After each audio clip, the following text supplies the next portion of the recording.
Agradecemos su presencia este día y nos vemos el día de mañana a partir de las 9 de la mañana, hora centro de México. Para cerrar el día de hoy, el Dr. Gustavo Román presenta el papel primordial de la dieta en la demencia.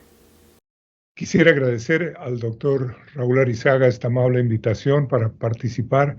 en el segundo simposio virtual iberoamericano con motivo del Día Mundial del Alzheimer.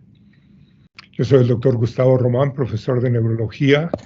en el Hospital Metodista de Houston y en la Universidad de Cornell de Nueva York. El tema de la presentación hoy es el papel primordial de la dieta en la demencia. Se dice que nosotros somos lo que comemos, y este es el sueño norteamericano, una dieta basada en perros calientes, hamburguesas y pizzas con un alto contenido de trans fats. Esto explica en cierta parte el hecho de que en la población de los Estados Unidos hay una tercera parte de los 300 millones de habitantes que tienen hipertensión y otra tercera parte que tienen obesidad, 100 millones de personas. En muchos casos, las dos ocurren en la misma persona. ¿Hay alguna posibilidad de resolver este problema de la dieta? La respuesta surgió en los años 50 en lo que se llamó el estudio de los 7 países de la dieta mediterránea, sugerido por el doctor Ansel Keys, un fisiólogo norteamericano que después de hacer el estudio resolvió irse a hacer lo que predicaba, es decir, se fue para un pueblo en el sur de Italia, en la ciudad de Chilento, donde él y su esposa resolvieron entonces dedicarse a vivir a partir de la dieta mediterránea, llegando los dos a una larga vida de más de 100 años. El estudio de los 7 países entonces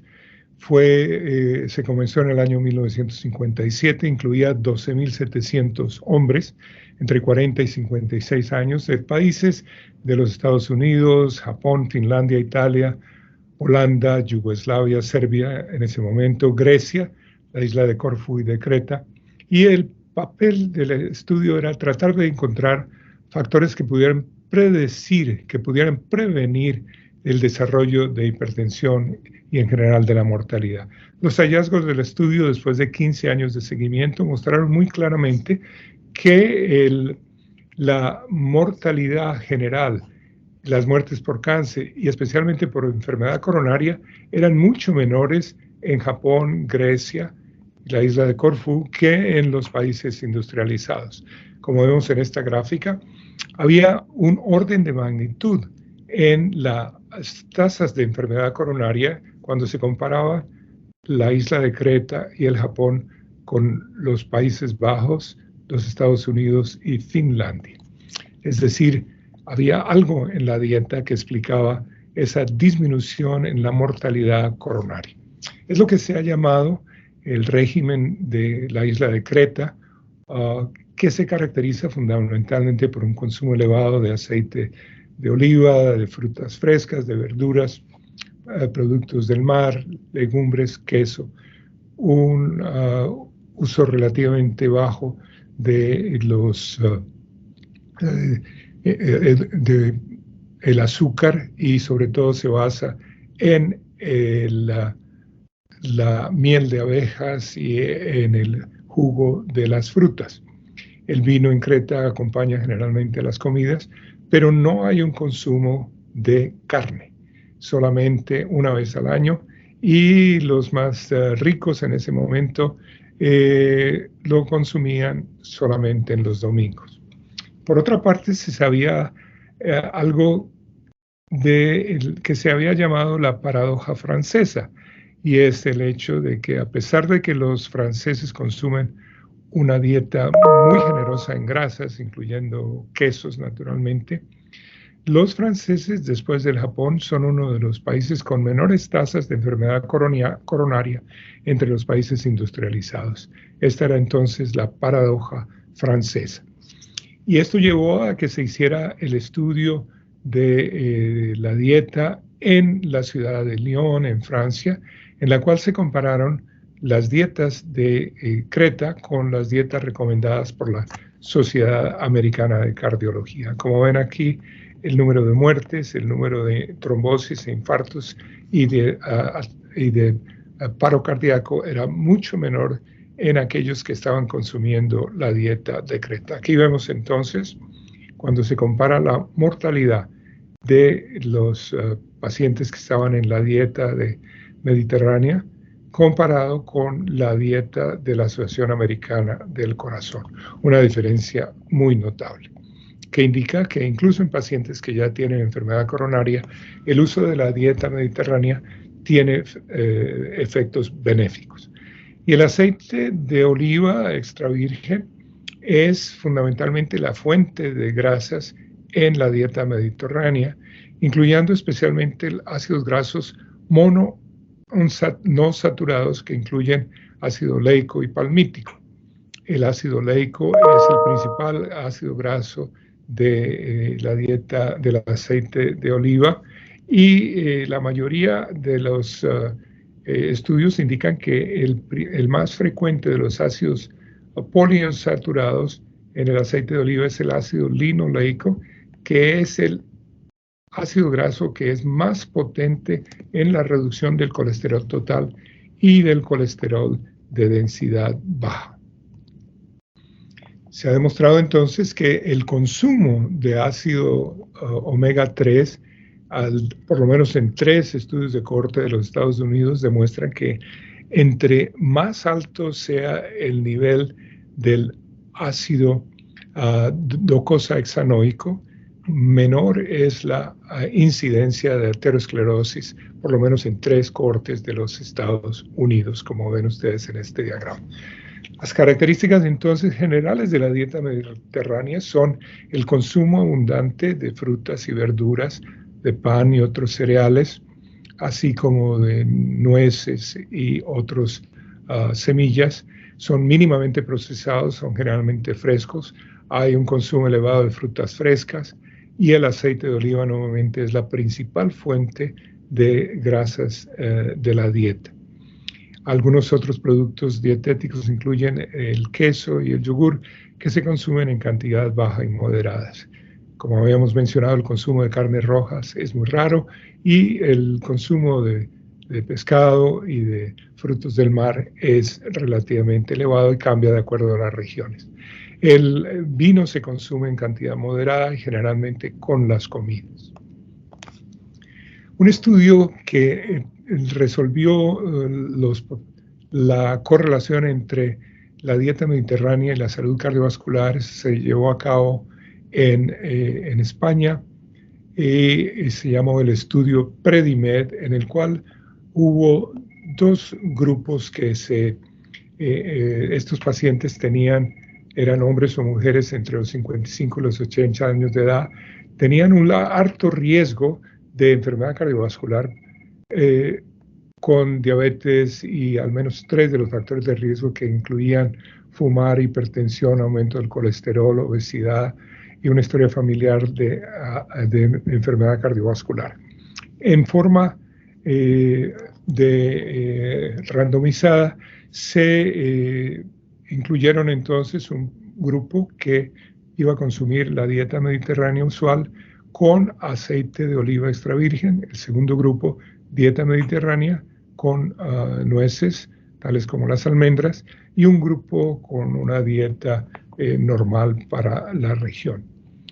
Al cabo de los 5 años de estudio se observa entonces que la mortalidad era mucho más alta en pacientes que estaban en una dieta que no incluía las recomendadas en la dieta mediterránea, y por otra parte los 2 grupos de la dieta mediterránea, aquellos que consumían la dieta mediterránea más las nueces o la dieta mediterránea más aceite de oliva, demostraron entonces una disminución significativa en el riesgo de desarrollar enfermedad vascular. En pocas palabras, la dieta mediterránea complementada con aceite de oliva extra virgen tiene un papel muy importante en la prevención de la enfermedad cardiovascular. Con varios colegas escribimos esta revisión sobre el papel de la dieta mediterránea, incluyendo los ácidos omega 3 de cadena larga en el pescado, los polifenoles en las frutas, las verduras, los cereales, el café, el té, cacao y el vino, así como los probióticos en el yogur y el kumis, y el papel de las vitaminas en la prevención de los accidentes cerebrovasculares isquémicos, de la disminución de la función cognitiva asociada a la edad y con la enfermedad de Alzheimer. Esto fue publicado en la Review Neurologique en el 2019 y ha sido uno de los papeles de que más alta referencia han tenido. El doctor Raúl Arizaga y sus colegas en Argentina han logrado publicar una traducción de este artículo y el artículo siguiente sobre el aceite de oliva en español, de manera que con mucho gusto les hago llegar una copia en español para aquellos que estén interesados en leer este artículo de revisión, en el cual se revisan por otra parte los ácidos grasos de cadena larga, como hemos mencionado, y los polifenoles que se encuentran entonces en las frutas, las verduras y en los granos, como ya hemos dicho. Un punto interesante que se deriva de estas recomendaciones de consumir frutas es el estudio de la carga global de enfermedades, el estudio publicado en el año 2016, en el cual se encontró que la enfermedad cardiovascular es la principal causa de enfermedad en el mundo entero. Sin embargo, se ha demostrado que en los países en los cuales se consumen 3 o 4 frutas por día, hay una disminución significativa del riesgo de enfermedad cardiovascular que oscila entre el 27% y el 39%, con una tasa de error de 92%. Y hay una reducción del 35% en la mortalidad comparada con aquellas personas que no comen sino una o menos frutas y verduras al día. De tal manera que no es solamente la dieta mediterránea, sino es especialmente el consumo de frutas, verduras y legumbres los que disminuyen el riesgo de enfermedad cardiovascular y de infartos cerebrales y de la tasa de mortalidad. Este es el artículo que mencionaba de revisión sobre el papel del aceite de oliva extra virgen en la prevención potencial de la enfermedad de Alzheimer. La acción de esto se debe a la relación que existe entre el desarrollo de enfermedad de Alzheimer y demencias del grupo de edad senil con la enfermedad cerebrovascular. Esto fue el objeto de una publicación en el año 2011 sobre la correlación compleja que existe entre la enfermedad cerebrovascular y la enfermedad de Alzheimer. Esto fue comprobado por un colega español, el doctor John Toledo, quien publicó en el año 2013 con un grupo de colegas del Instituto Nacional de Salud de los Estados Unidos este artículo en Brain del año 2013, en el cual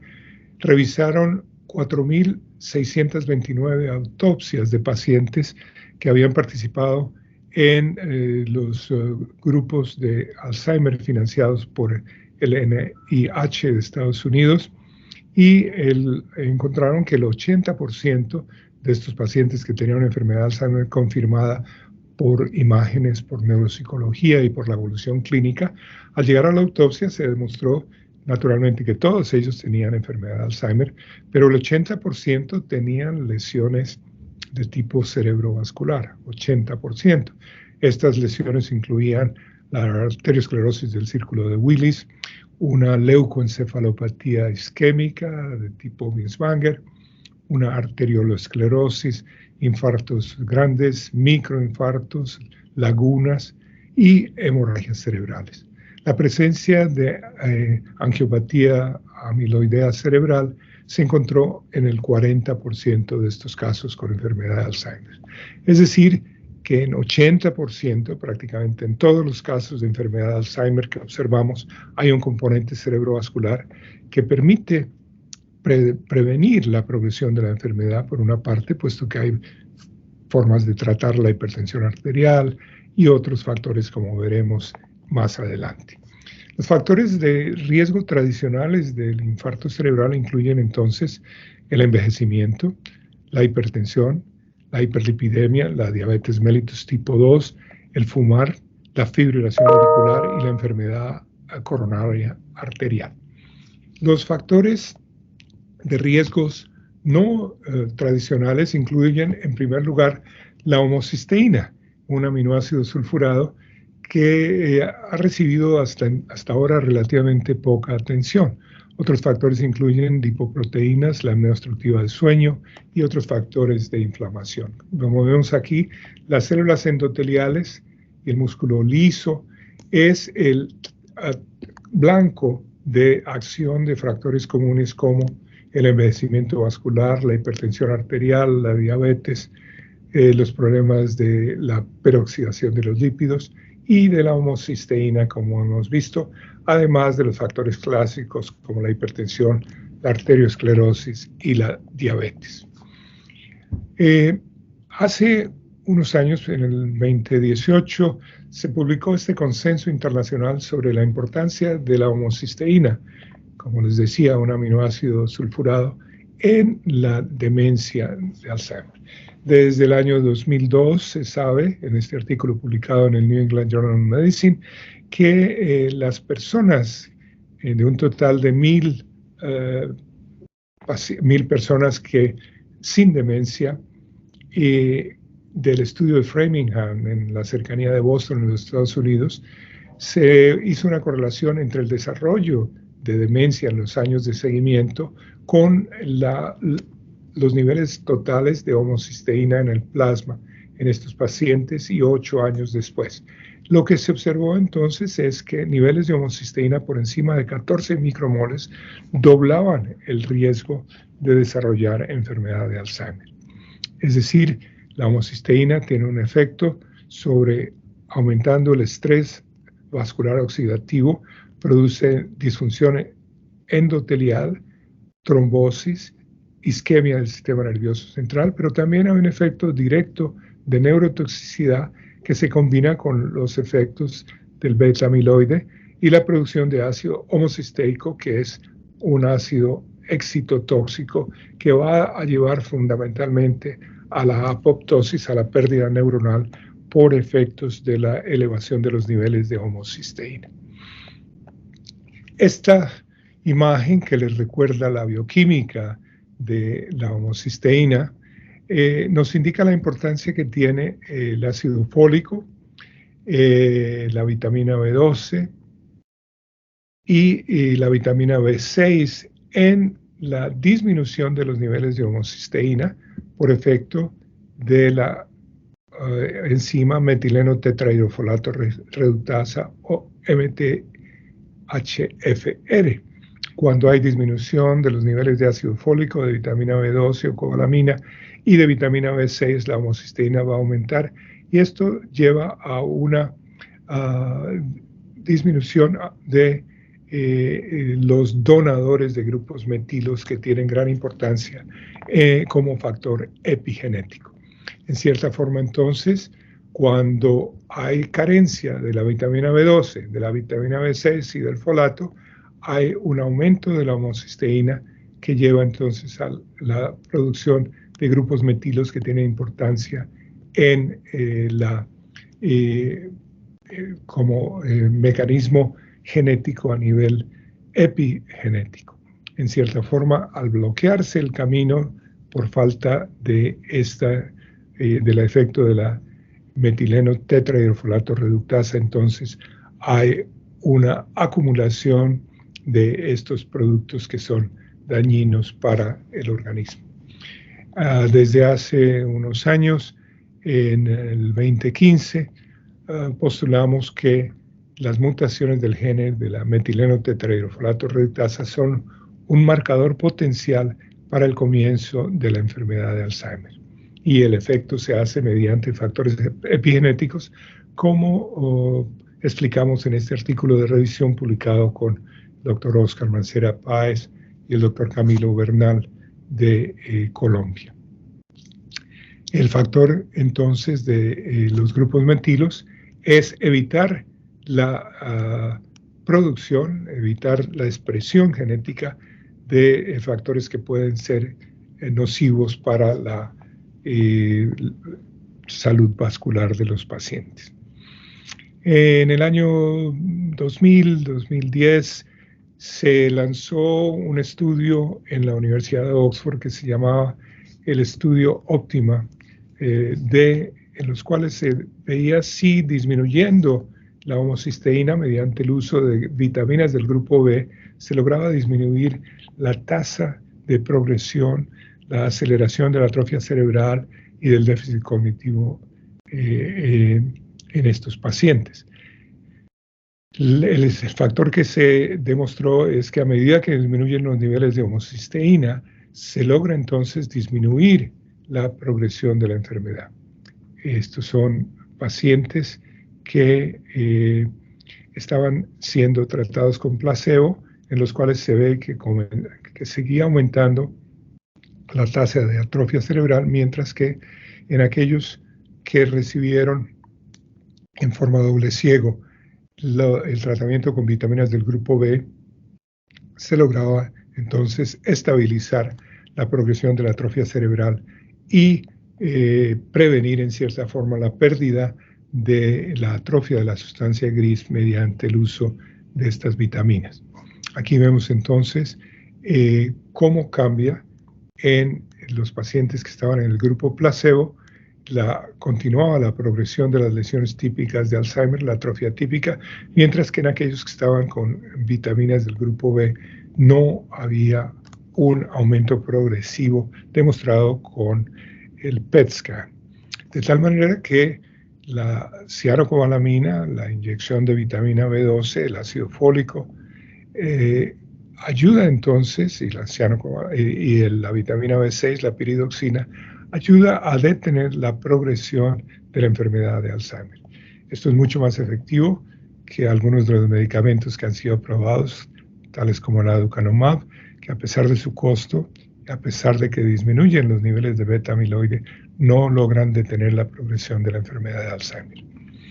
El uso de frutas de la dieta mediterránea tiene un efecto importante, y estas frutas incluyen tanto las uvas como las peras y otros frutos tropicales, incluyendo la papaya, la guayaba, que tienen un efecto importante. Vemos aquí también una típica ensalada de la isla de Creta con el queso feta, que son de gran valor para aumentar como fuente de ácidos grasos no saturados en la dieta. De manera que el consumo del aguacate, la Persea americana, está altamente recomendado. Por otra parte, las vitaminas y las frutas tienen fuente muy grande de agentes antioxidantes y vitaminas antioxidantes tales como la vitamina C, los betacarotenos, la vitamina E, logrando disminuir entonces el colesterol total. Estos efectos antioxidantes de las vitaminas contribuyen a disminuir la patología vascular a nivel cerebral y naturalmente a nivel periférico. Finalmente, para terminar, quisiera presentarles esta noticia publicada en el New York Times en abril 26 del 2017, en el cual ellos le dan publicidad al estudio que demostró que el uso de las bebidas de las gaseosas, no voy a mencionar ningún nombre, pero ustedes saben cuáles son las más populares en los Estados Unidos y alrededor del mundo, y gente que toma por lo menos de 1 a 6 bebidas de estas gaseosas con edulcorantes artificiales, con sabores dulces artificiales, a la semana, tienen 2 veces el riesgo de desarrollar accidentes vasculares cerebrales. Hay una asociación similar, pero un poco menos fuerte, con el riesgo de demencia. De tal manera que yo creo que es importante no consumir ninguna de estas diet cokes, diet sodas, puesto que aumentan el riesgo de demencia y en cierta forma es mucho más seguro tomar un buen vaso de jugo de naranja o de otra bebida que va a tener un efecto benéfico. Muchísimas gracias por su atención.